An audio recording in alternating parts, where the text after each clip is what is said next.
মেশকাত পড়ি, মেয়ে আর ছেলে কি করে, তাদের শাহওয়াত যৌনতা এটা বুঝি না, তখন মেশকাত পড়ি। 18 বছর বয়স আমার। আর এখন 6 বছর 7 বছরের ছেলেরা মেয়েরা কি করতেছে, এটার কারণ হইল বাপ মা। ছেলে কানলে ওরে শান্ত করার জন্য তার হাতে একটা মোবাইল দিয়ে দেয়। এখন তার খাওয়ারও দরকার না, এই কি দেখে এটা খাওয়া নিয়ে যায় না। তার চিৎকারে বাপ এটার সমাধান বের করছে, মা এটার সমাধান বের করছে, তার হাতে টেলিফোন দিয়ে দেব। এটার মধ্যে সাপ দেখে, কুচ্ছা দেখে, চুরি দেখে, ডাকাতি দেখে, দাড়িওয়ালারা শয়তানি তো করেই, শরাব খাওয়া, চুর ডাকাত সব টেলিভিশনে এটার মধ্যে দেখা, সব দাড়িওয়ালা। 7 বছরের বাচ্চারা যদি বলা যায় যে মাদ্রাসায় পড়ো, তাহলে মাদ্রাসায় পড়বো না, মাদ্রাসায় পড়বো না। কারণ ওটার মধ্যে সে দেখে টুপিওয়ালা দাড়িওয়ালা শরাব খেয়েছে, টুপিওয়ালা দাড়িওয়ালা চুরি করছে, ডাকাতি করছে। এটা বালেগ হওয়ার আগ পর্যন্ত তো এইটাই বুঝতে থাকে, এটাই বুঝতে থাকে। আলেমরে দেখলেই তার মেজাজ বিগড়ে যায়, মাদ্রাসার বিরুদ্ধে কথা কয়, মুসলমান হয়ে যায়। কেন? এটি ওই যে মা বাপে শিখেছে টেলিফোন দেয়। এখন মাদ্রাসায় ঢুকছে এগুলো।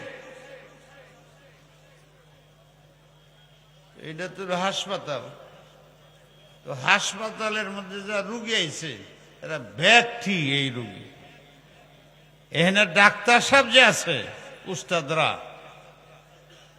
তারা ব্যক্তি রুগী। রায়ুল আলিলে আলিল, রুগীর পরামর্শ রুগী আর রোগ বাড়ায়। এই বুখারী শরীফ পড়াইতেছি, আমার সামনে স্মার্টফোন রাখা,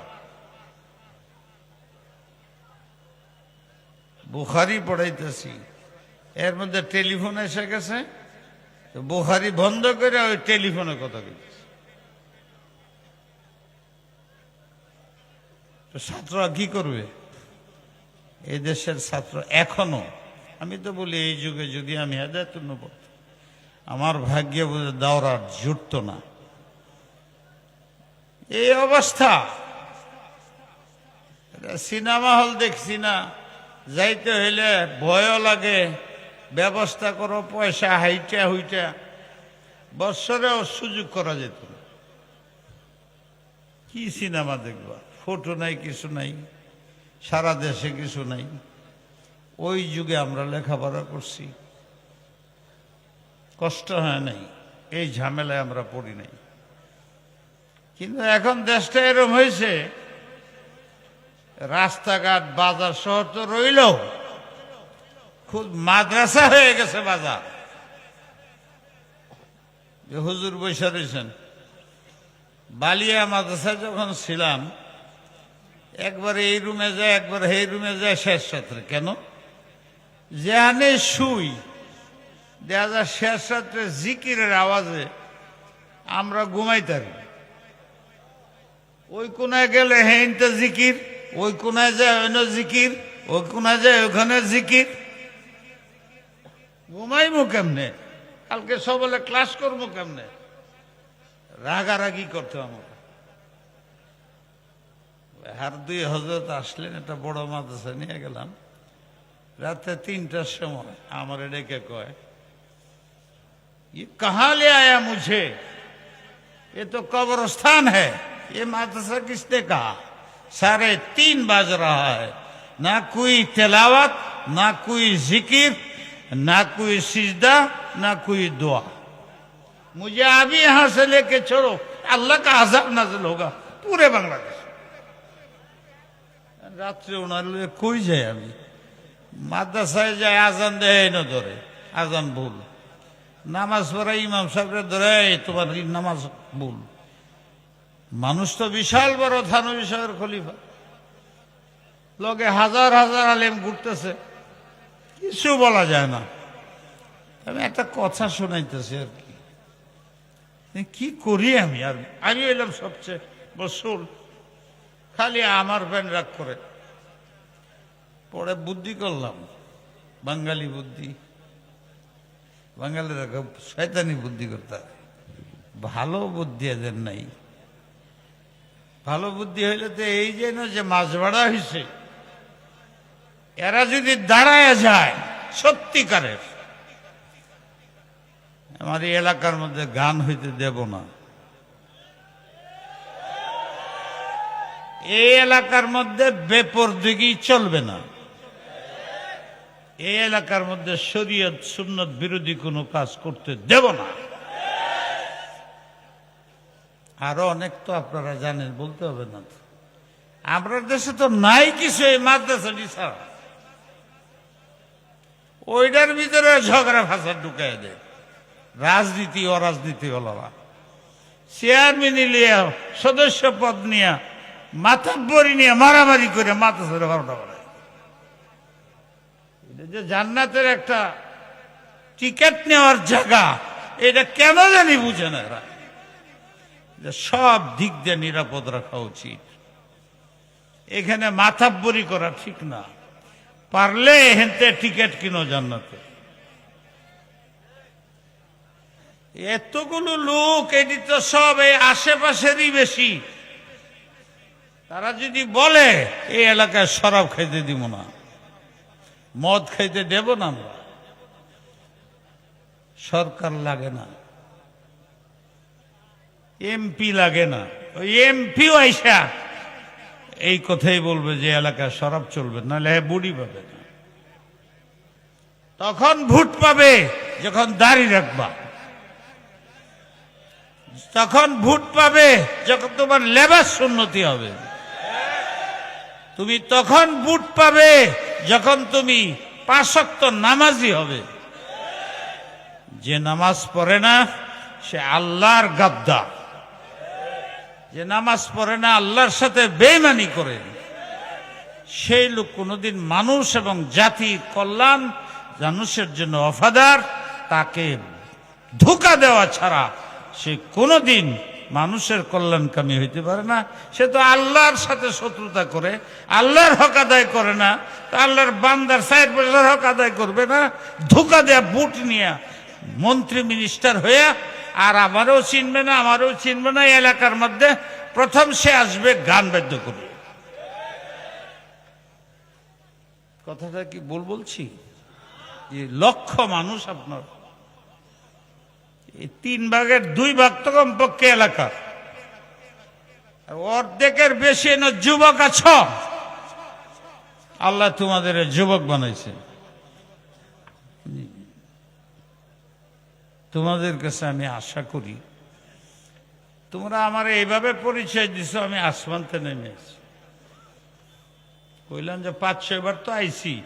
এখান থেকে 1-2 মাইল 2 কিলোমিটার দূরে আমার বাড়ি খোরসা।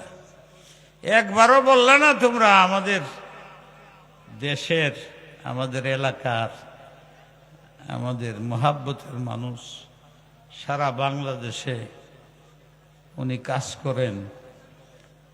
তাই উনি যাতে বাহিরে যায় নমুনা বলতে পারে বাদশাহকবিরপুর কে, এটা ওনার জন্য সহযোগিতা হবে।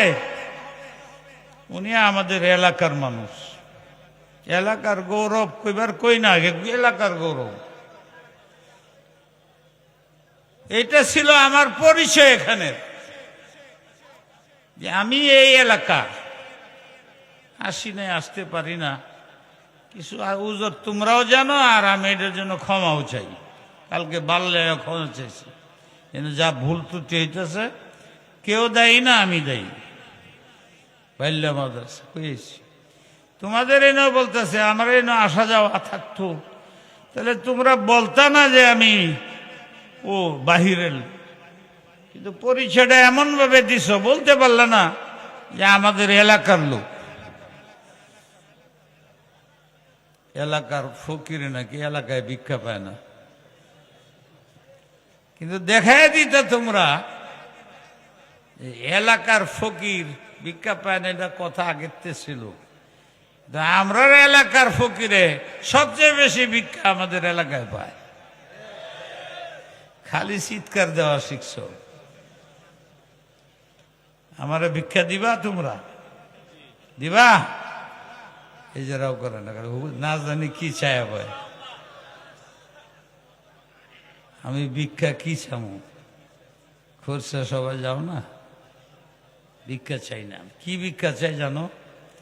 তোমরা যদি আজকে আমরা বলো যে হুজুর আমরা দায়িত্ব নিলাম, আমাদের এলাকার মধ্যে ইসলাম বিরোধী কোনো কাজ হইতে দেব না, আমরা সুন্নতের বিরুদ্ধে কিছুই করতে দেব না, কোন মাদ্রাসার উপরে কোনো আঘাত আসতে দেব না, কোন ইসলাম উলামা নিয়ে খেলা করার সুযোগ আমরা দেব না। এইটা যদি করে দেখাইতে পারো তাহলে এইটা আমি তোমাদের কাছে ভিক্ষা চাই।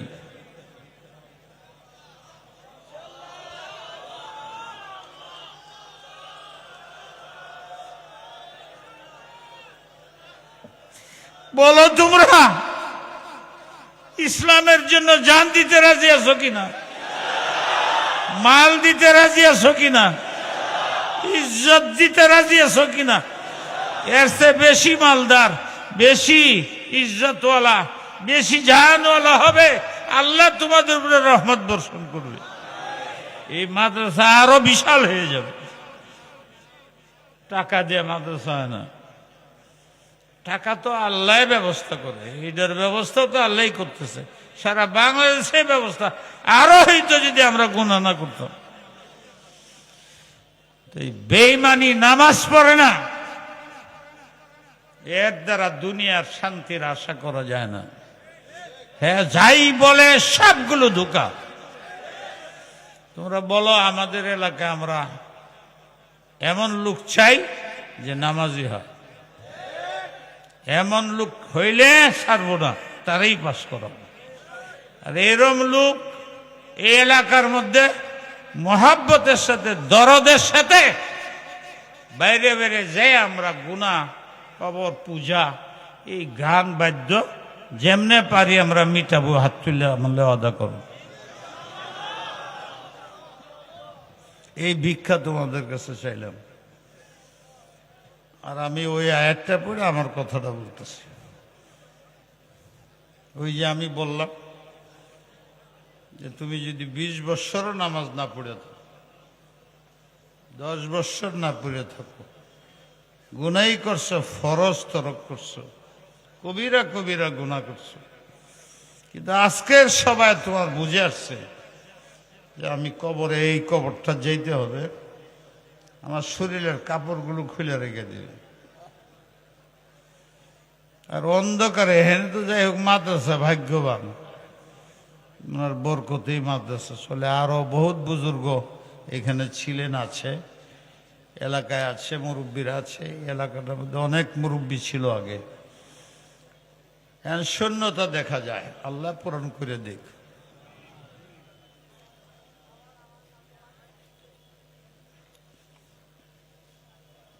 ومن يخرج من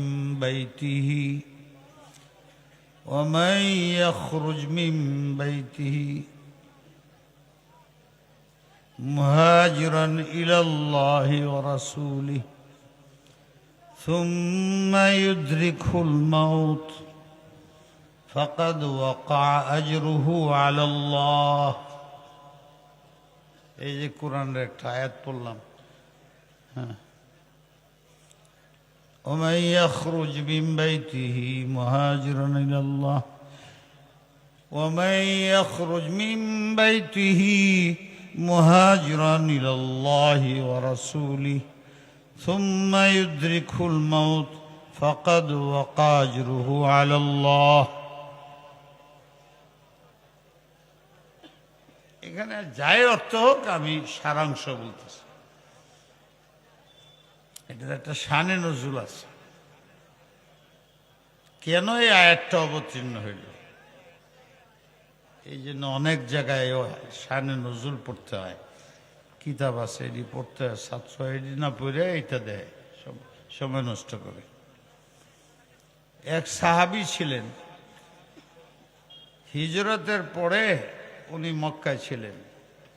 অসুস্থতার কারণে এমন হয়েছিলেন, এদিকে দিলের মধ্যে আগুন নবীর, আর তার নিজস্ব অবস্থা হলে এই উটের উপরে বসতে পারে না, রাস্তাঘাট তো নাই।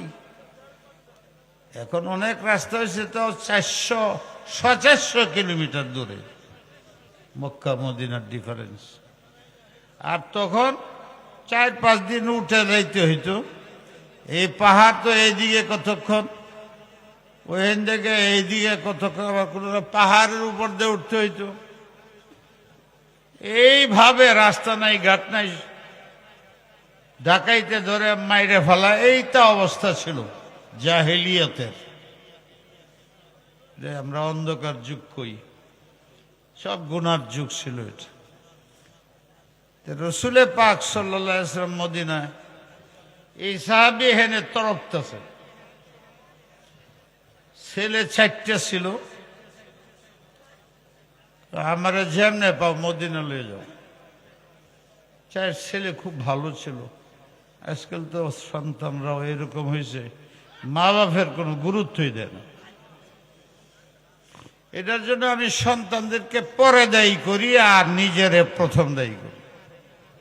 কেন আমি 15 বছর পর্যন্ত আমার কথার বাইরে যেত না, তখন আমি কেন মক্তবে পড়াই নাই, কেন মাদ্রাসায় পড়াই নাই? এই দুনিয়ার আশায় সব করলা, বাড়ি বেচে বিদেশে পাঠাইলা, কিন্তু পাশের মাসের মধ্যে যদি মক্তবের হেফখানা পড়ায় ছেড়ে দিতা।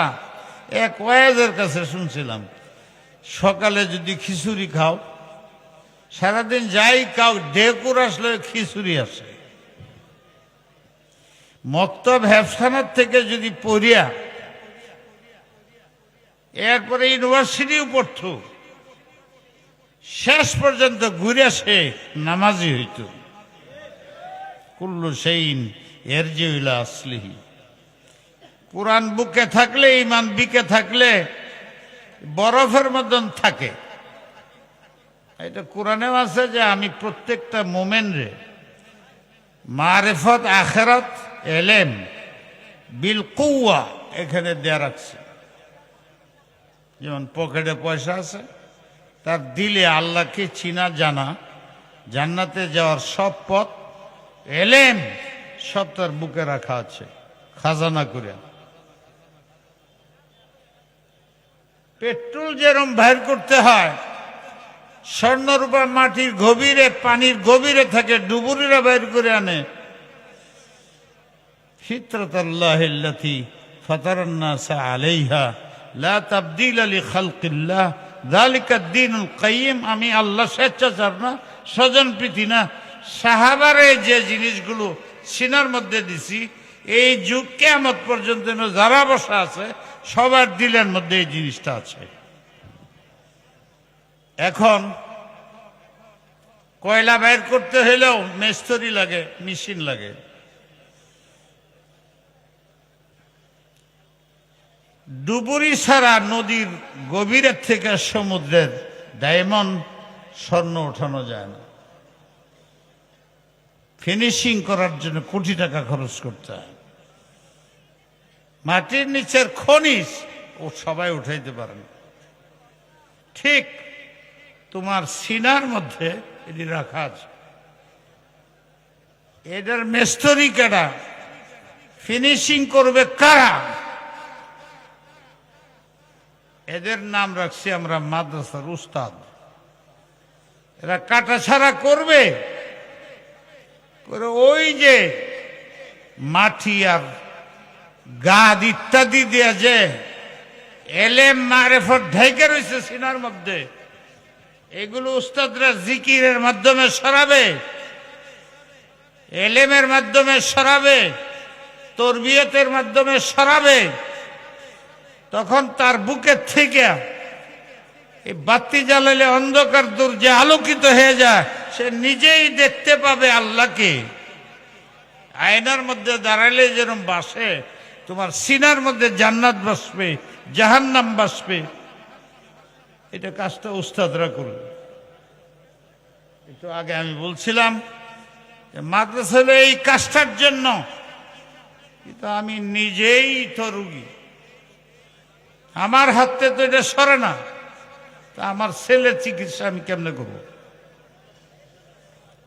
নাসু মাআদিন, বুখারী শরীফ ওই হাদিস আছে, সব আলেমরা জানো, মাআদিনিজ যাহাবি ওয়াল ফিদ্দা খিয়ারহুম ফিল জাহিলিয়া খিয়ারহুম ফিল ইসলাম ইদা ফাকিহু। সমুদ্রের স্বর্ণ রূপা যেমন গভীরে থাকে, পেট্রোল গভীরে থাকে, কয়লা গভীরে থাকে, এগুলোর প্রসেস করে বাইর করতে হয়, এর জন্য মেশিনারি লাগে, দক্ষ লোক লাগে, ইঞ্জিনিয়ার লাগে। ঠিক তোমার সিনার মধ্যে সমুদ্র রাখা আছে, এলেমের সমুদ্র, মারিফতের সমুদ্র, আল্লাহকে চিনার সমুদ্র, জান্নাতে যাওয়ার সমুদ্র, এই সব এখানে রাখা আছে।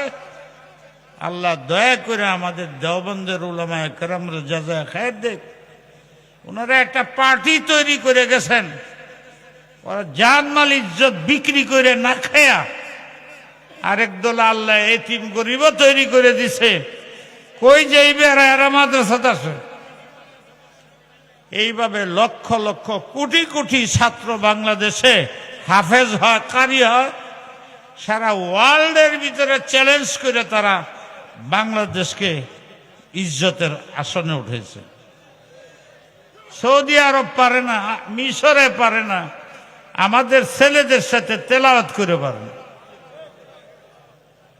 যারা এই মেহনত করতেছ, তোমাদের আল্লাহ জাযায়ে খায়ের দেখ।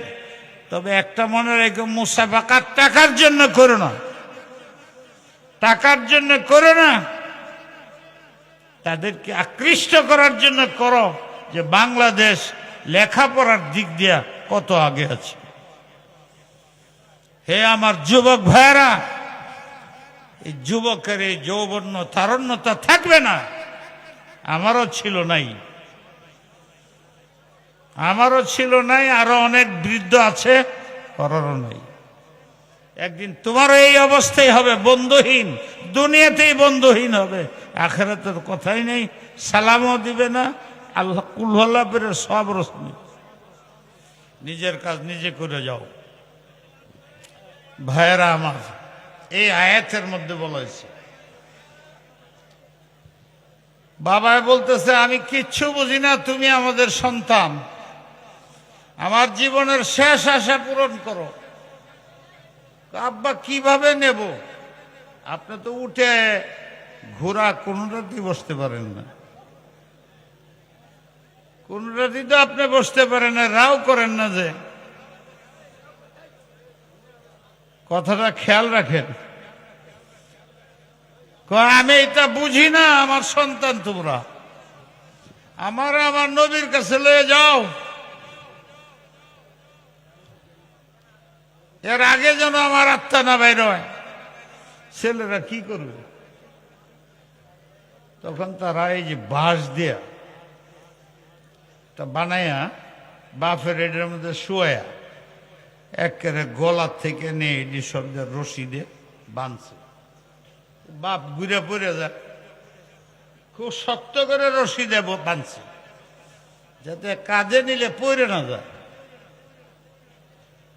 এরকম বান্ধিয়া হাত পাও সব বান্ধিয়া 4 বাই 4 কোন রওনা হয়েছে, মদিনায় যাইব, হাইটটা 8-10 দিন তো লাগবেই।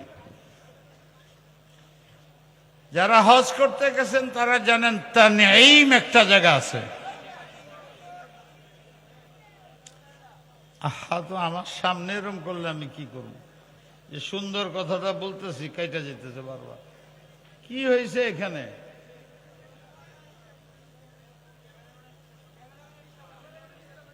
এই যে বললাম যে ক্যামেরা ট্যামেরা এখানে ব্যবহার করুন, আমি উঠে চলে যাব।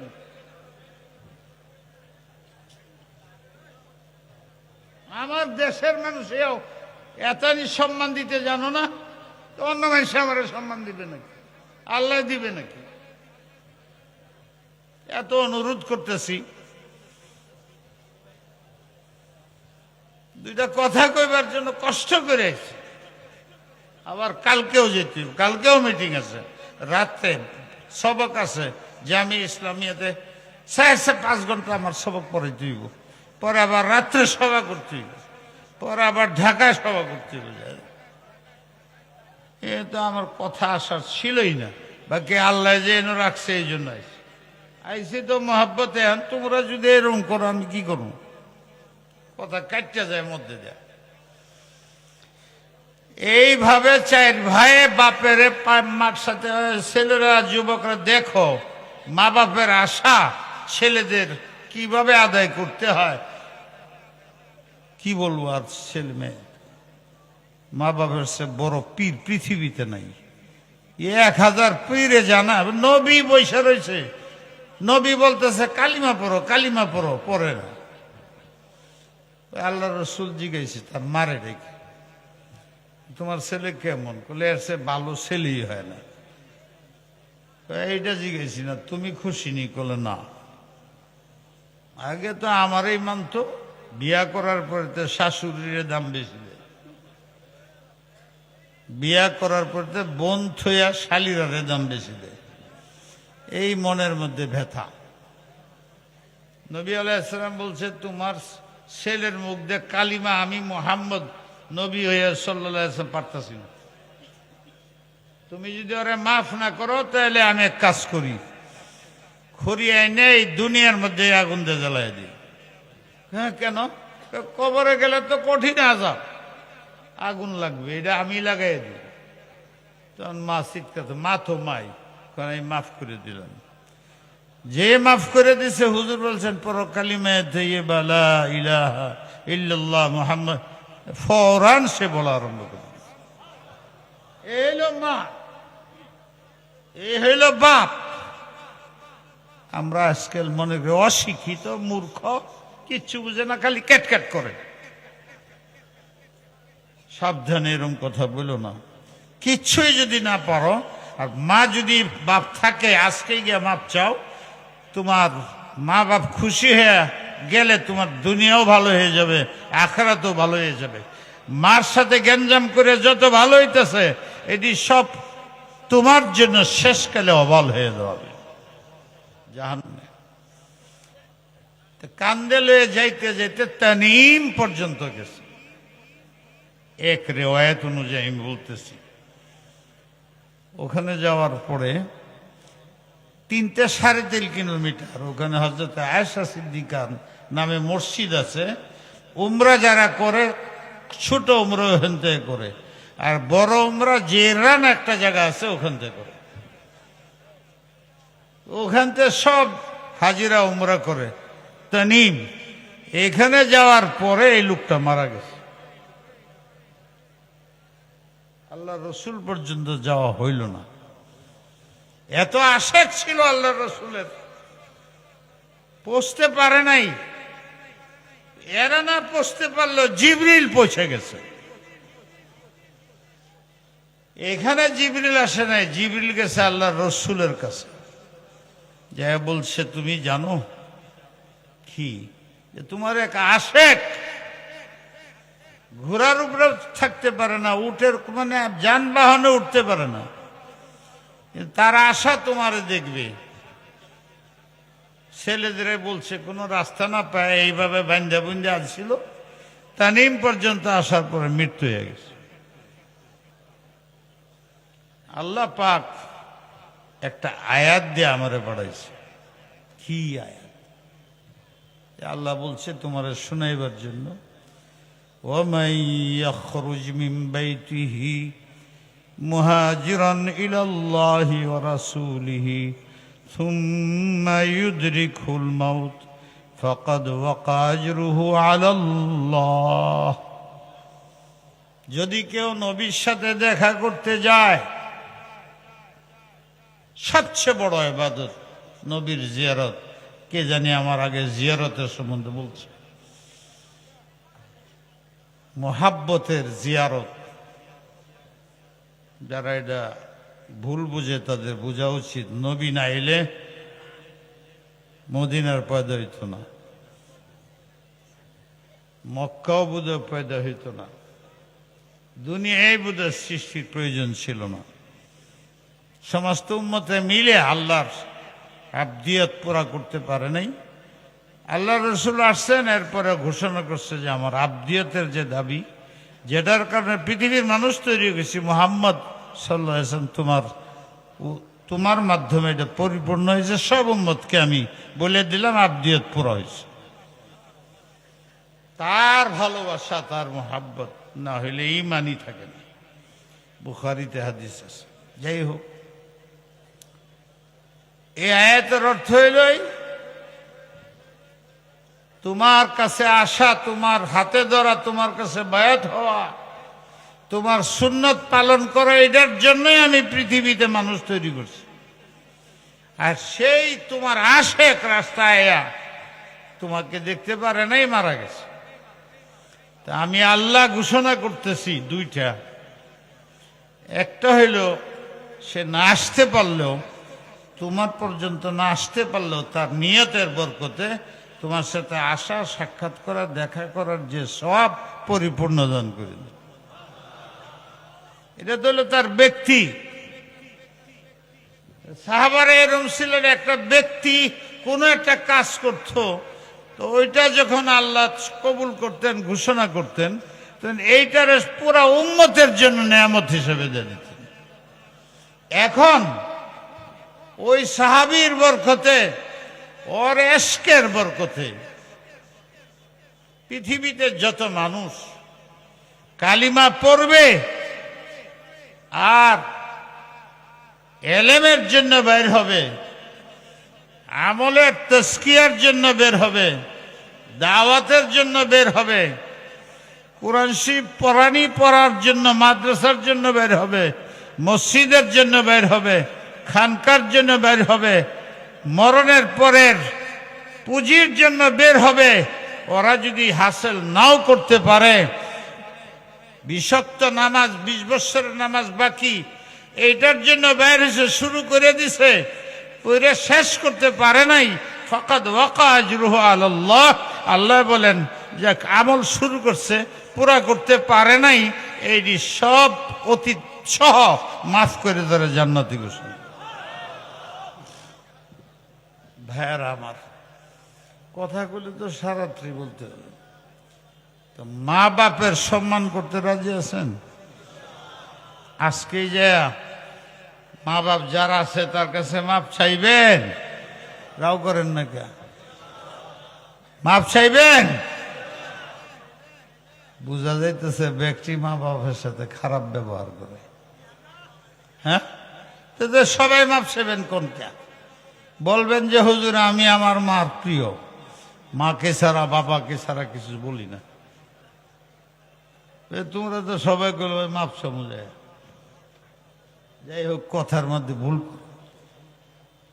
করবা তো তবু মাপ চাইবা। মা খুশি হইব, বাবা খুশি হইব। মুরব্বীদের বিরুদ্ধে কথা বলো না, কলম ধরো না।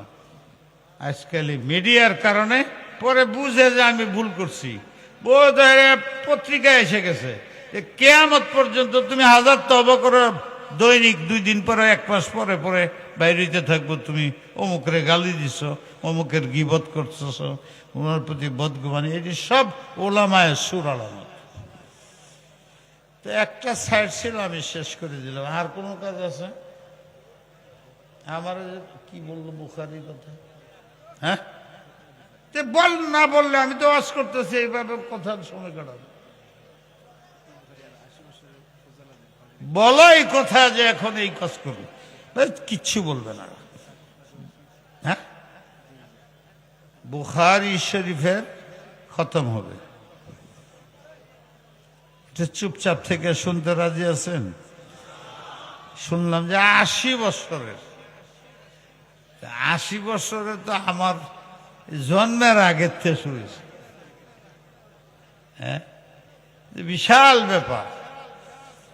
সাহস তো করছো তোমরা। আমি যাত্রা করি 52 বছর আছি, ছাত্ররা খালি কয় যে একটা মিটিং করেন। তা আমি চিন্তা ভাবনা করে দেখলাম যাত্রাবাড়িতে এনে অনেক আছে, ফুজালার আবার খালি চাপ দেয়, হুজুর কিচ্ছু করে না। সব মাদ্রাসা হয়, যাত্রাবাড়িওয়ালা কিচ্ছু করে না, হুজুরে কিচ্ছু করে না। যাত্রাবাড়িতে ফুজালার সম্মেলন করলে 3-4 কোটি লোক হবে। 1, 2, 3, 40-50 হাজার ফারিগিন আছে, সারা ওয়ার্ল্ডে আছে। তো এইটা করতে গেলে 5-7 কোটি টাকা লয়ে নামবা। তাই বলছি যে তোমরা এনে আমার কাছে 5 কোটি দিয়ে যাও, এরপরে আমি চিন্তা করি। আমি মানুষের কাছে টাকা চাইতে পারি না, এইটা আমার দুর্বলতা। ভিক্ষা চাইতে পারি, ছাত্রদের বলতে পারি, সব পারি। তো এখন খতমে বুখারী, এরপরে তারা পাগড়ি দিবে। আমি তো এত লম্বা অনুষ্ঠান পারবো না। কালকে আবার জোহরের পরে আবার রাত্রে, এই আপনাদের কাছে ক্ষমা চাই। আর বুখারী শরীফের হাদিস এইটা তো নিচে বইয়া পড়াইতে হবে, আপনারা দেখবেন না আমারে, বা হুজুর আছেন হুজুরও করবেন। আমি এই হাদিসটা পড়ি, আর কোনো ছাত্র যদি থাকে পড়ো, আমি তর্জমা করে দিই। ব্যাখ্যা করা কঠিন, জলদি করো। শুরু করব। তওবা করে ইখলাসের সাথে বসেন। কে জানে এইটার দ্বারাই যদি আল্লাহ জান্নাতের জন্য নামটা লিখে ফেলায়। এই কইতে থাকেন আর কানতে থাকেন, কানতে থাকেন, হাসাহাসি নেই। গম্ভীর্য মজলিস, শান্ত মজলিস, আল্লাহ যেন এটা দেখ। পড়ো পড়ো, আমার মুখস্থ আছে।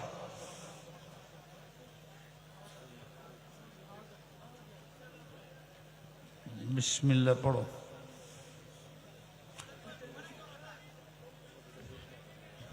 সবাই তো আর দেখা সম্ভব না, আপনার রাওসাও করেন না যে এত বড় সবার সবার কেমনে দেখাবে। আব্বু হাদিসটা লয়ে তো নিচে বসতে হইতেছে, এখানে উপরে এতটি ছাত্র, এত ছাত্র, এটা উঠলে তো ভাইগে পড়ি যাবে। এটা করো না, পড়ো, পড়াশোনা মানুষকে এই নিয়তে। আল্লাহ বলছে হাদিসের একটা হাদিস যদি তোমরা শুনো আর পড়ো, তাহলে এই যে ছাত্র 10-12 বছর পরে যে ছাত্র হয়েছে, আজ থেকে তোমাকে ওই ছাত্রের মধ্যে গণ্য করেন। এই জন্য এই বুখারীর খতম আমাদের মুরব্বীরা করে, চালায় এলাকার মানুষ, বাহিরের মানুষের টাকা পয়সা দেয়। তো খতমে বুখারী করে তাদের জন্য দোয়া করবাটাই গাইনে ওদের ছাত্র বানাই দিবা। হাদিসে আছে জান্নাতের রাস্তা হয় আলেম হওয়া, নাইলে আলেমের ছাত্র হওয়া, নাইলে তাকে সাহায্য করা, নাইলে তাকে মহাব্বত করা। এই 4-এর বাইরে কোনো রাস্তা নেই। তো তোমাদের যারা আপনারা এখানে আছেন, এই নিয়তে এই হাদিসটা কেবলের শকিকে বলখির কথা, কিন্তু হাদিসের দ্বারা সাবেত আছে একটা শব্দ পড়লেও সে ছাত্র হয়ে যায়।